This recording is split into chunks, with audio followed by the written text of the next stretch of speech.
Assalamualaikum warahmatullahi wabarakatuh. Halo anak-anakku yang soleha, apa kabarnya? Semoga kalian selalu sehat ya. Nah, hari ini kita akan belajar tentang seni teater. Untuk penjelasan selanjutnya, simak video berikut ini. Apa sih seni teater itu? Nah, seni teater berasal dari kata teatron, dari bahasa Yunani yang artinya tempat pertunjukan. Ada juga yang bilang gedung pertunjukan atau panggung. Nah, dalam arti luas, teater adalah segala tontonan yang dipertunjukkan di depan orang banyak. Jadi, kita menampilkan sebuah pertunjukan di depan orang banyak itu disebut dengan teater. Nah, selanjutnya kita akan membahas tentang fragmen. Apa sih fragmen itu? Fragmen merupakan cuplikan atau petikan sebuah cerita, lakon yang dipentaskan, baik di atas panggung maupun di depan kelas.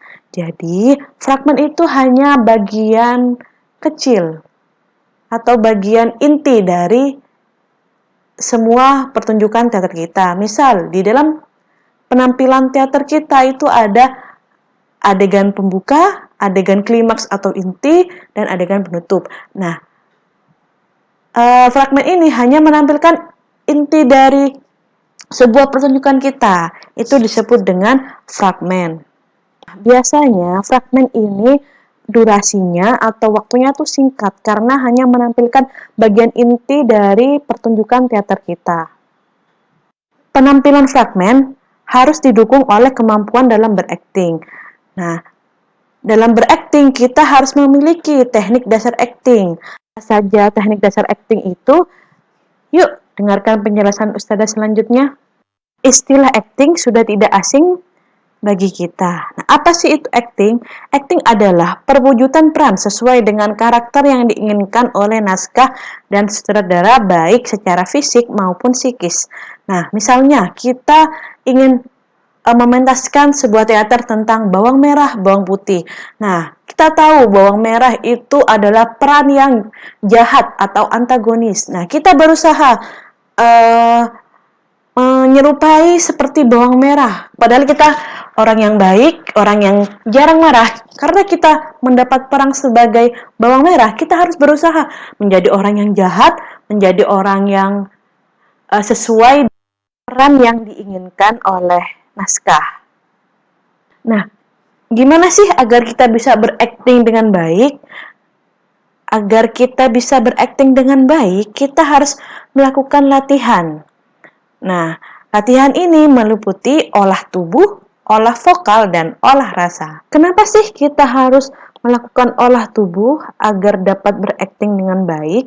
Karena tubuh merupakan elemen dasar dalam bermain teater yang menjadi pusat perhatian penonton saat aktor teater di atas panggung. Nah, latihan olah tubuh diarahkan untuk mendukung kemampuan pemain dalam mewujudkan akting yang baik. Apa sih olah tubuh yang harus kita lakukan? Nah, kita harus melakukan olah tubuh seperti peregangan persendian dan otot, mulai dari kepala sampai kaki. Kita melakukan olah tubuh sama seperti kita ketika akan melakukan peregangan saat olahraga. Kurang lebih sama seperti itu. Ini beberapa contoh dari olah tubuh, dari peregangan kepala, pundak, tangan, hingga kaki. Selanjutnya kita harus melatih suara atau olah suara.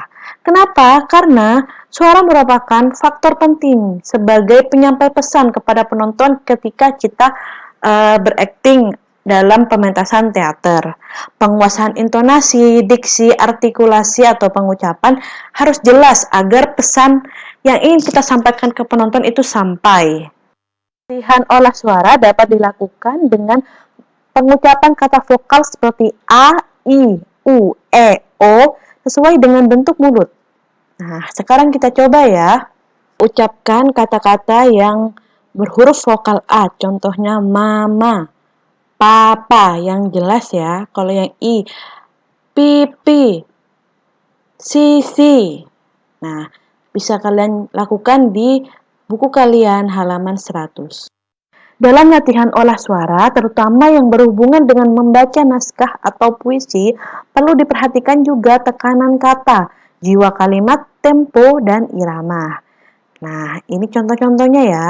Nah, untuk tekanan kata, yaitu tekanan pada kata tertentu yang perlu ditonjolkan dalam suatu kalimat untuk suatu kepentingan.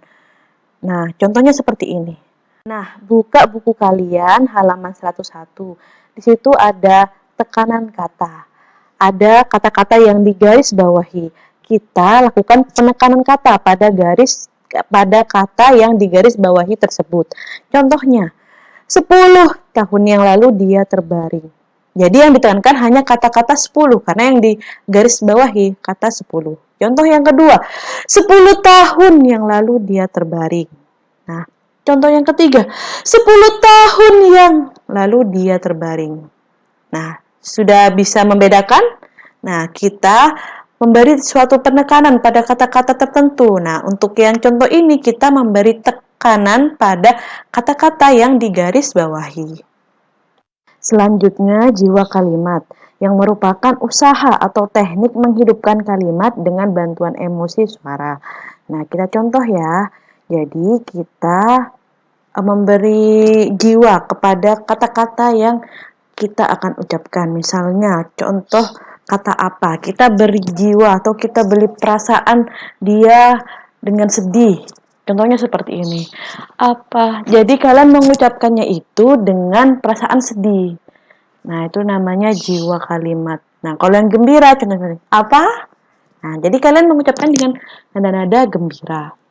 Nomor 3 itu tempo dan irama. Tempo dan irama adalah pengolahan suara dengan memperhatikan dinamika. Artinya suara yang dihasilkan tidak monoton.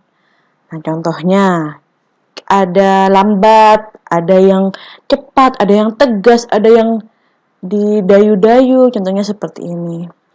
Aku tidak mau kamu seperti ini. Nah, jadi kan aku, Ustazah memperlambat. Tidak maunya Ustazah beri penegasan di situ. Nah, seperti itu contoh dari tempo dan irama. Yang terakhir itu olah rasa.